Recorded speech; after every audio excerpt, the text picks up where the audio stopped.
Assalamualaikum warahmatullahi wabarakatuh. Perkenalkan, nama saya Nisha Ikhwani Aurelian dengan NIM belakang 159 dan teman saya Nadia Indah Yuka Putri Oktaviana dengan NIM belakang 151 dan narasumber kita yaitu Ibu Uswatul Hasanah.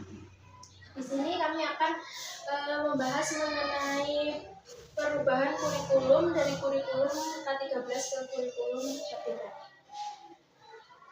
Izinkan kami wawancarai dengan ya. Untuk pertanyaan pertama ini untuk anak usia SD, bagaimana Bu Swata memperkenalkan konsep P5 agar mudah dipahami oleh anak? Untuk menyederhanakan konsep P5 sendiri ya, kalau P5 sendiri itu saya lebih lebih ke aksi dan juga proyek, bentuk proyek. Kenapa seperti itu? Karena anak-anak itu lebih senang ketika mereka diminta untuk membuat suatu proyek. Nah, itu kan berkaitan dengan aksi. Jadi pemahaman terkait kegiatan P5 itu lebih banyak di aksi dan proyek.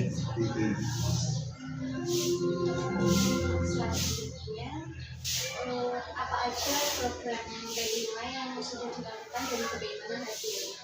Ya, untuk program dari P5 sendiri yang diambil di sekolah ini ada dua. Yang pertama itu berkaitan dengan Bhinneka Tunggal Ika, di mana itu tujuannya untuk melestarikan kearifan lokal yang ada. Jadi anak-anak lebih ke aksi bagaimana mereka menampilkan budaya seperti itu. Jadi bentuknya itu pentas seni seperti itu. Jadi anak-anak mereka menampilkan budaya di Indonesia seperti itu. Kemudian untuk yang kedua ini berkaitan dengan bangun jiwa raga ya. Jadi berkaitan dengan kesehatan jasmani.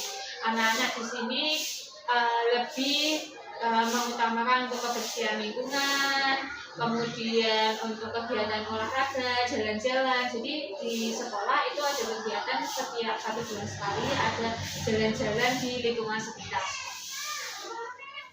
Selanjutnya, bagaimana cara membagi waktu antara materi pembelajaran reguler dengan proyek agar tetap seimbang? Untuk membaginya ya Mbak ya, tentu sebenarnya kalau P5 itu kan memang dikhususkan ada waktu tersendiri seperti itu ya. Nah kalau di sekolah untuk membagi antara materi dan juga untuk proyek P5 sendiri itu dari kami itu kegiatan proyek atau P5 itu diadakan setiap 2 minggu sekali ya. Terkadang kalau memang itu berkaitan dengan pentas seni itu baru berapa bulan sekali, jadi ada waktu tersendiri di akhir semester kalau untuk yang pentas seni. Tapi kalau untuk kegiatan yang berkaitan dengan kesehatan tadi itu biasanya 2 minggu sekali seperti itu. Jadi agar tidak setiap minggu anak-anak melaksanakan kegiatan tersebut, agar lebih. Kenapa kita memilih 2 tema tersebut? Tentunya agar kegiatan di sekolah ini lebih terarah fokus, anak-anak lebih fokus mendalami ini. Kemudian mungkin di tahun selanjutnya bisa memilih tema yang lain, jadi agar lebih menguasai seperti itu. Selanjutnya, gimana Bu Uswatul menyusun modul ajar? Apakah terasa lebih meringankan beban administrasi dibanding K13?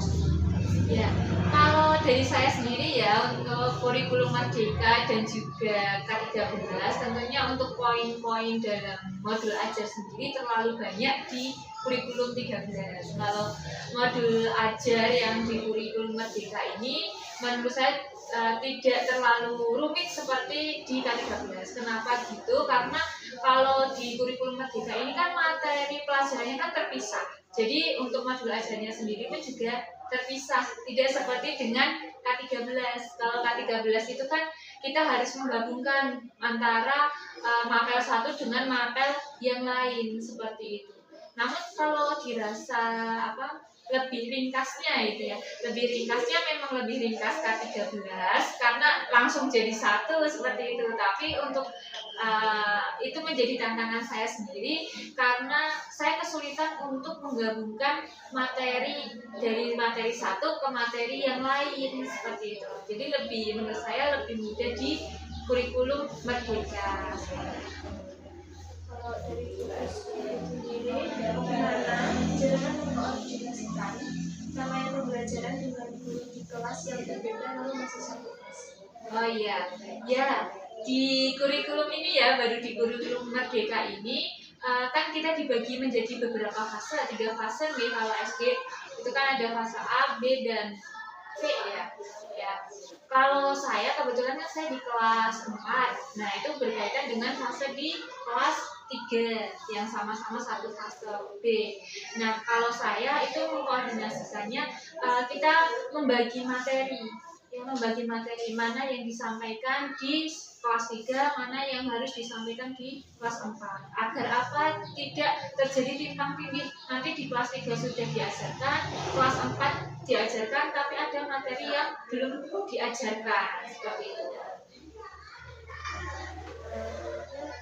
Kurikulum merdeka kan sangat menekan literasi dan literasi kan. Iya. Itu strategi apa yang jangan lakukan untuk memperkuat dua aspek tersebut? Iya. Literasi numerasi itu ini menjadi tantangan sih ya untuk zaman sekarang gitu, apalagi anak-anak juga mengenal HP seperti itu. Literasi numerasi ini saya lebih menguatkan ke pemahaman mereka. Nah, kegiatannya itu seperti apa? Kegiatan untuk literasi sendiri, anak-anak ketika pagi saya kadang minta untuk membaca suatu teks. Apa yang mereka dapatkan dari teks tersebut.